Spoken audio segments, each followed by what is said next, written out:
বিএনপির স্থায়ী কমিটির সদস্য সালাউদ্দিন আহমেদ বলেছেন, তারেক রহমান অবশ্যই দেশে ফিরবেন, তবে এখন পর্যন্ত আমরা তারেক রহমানের দেশে ফেরার জন্য উপযুক্ত পরিবেশ তৈরি করতে পারিনি। লন্ডন সফর শেষে আজ দুপুরে হজরত শাহজালাল আন্তর্জাতিক বিমানবন্দরে সাংবাদিকদের সঙ্গে আলাপকালে তিনি এসব কথা বলেন। এখনও পর্যন্ত আমরা মনে করি ওনাকে নিয়ে আসার জন্য সম্পূর্ণ পরিবেশ আমরা সৃষ্টি করতে পারিনি, সেজন্য অল্প কিছু সময় লাগবে, অতি অবশ্যই আসবেন উনি। সংবিধান সংশোধন, পরিবর্তন ও বাতিল প্রসঙ্গে সালাউদ্দিন আহমেদ বলেন, সংবিধান বাতিল বা কবর দেওয়া যায় না।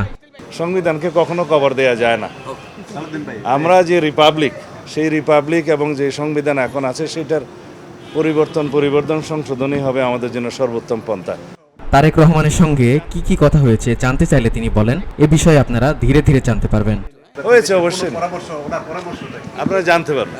বিএনপির এই নেতা বলেন, ভাষা সময় নয়, সবার সঙ্গে আলাপ আলোচনা করে সঠিক রোডম্যাপ দেওয়া হবে অতি জরুরি। সংশ্লিষ্ট সকল মহল, রাজনৈতিক দলসমূহের সাথে আলোচনা করে একটি নির্দিষ্ট রোডম্যাপ দেওয়াই হবে উত্তম কাজ। এমনি ভাষা একটি সময়ের ধারণা দেয়া, এটা আমার মনে হয় না যে সকল পক্ষকে সন্তুষ্ট করতে পারবে, এবং সঠিকভাবে সকল পক্ষের সাথে আলোচনা করে একটি রোডম্যাপ প্রদান করাই হবে ওনার জন্য সবচাইতে জরুরি কাজ।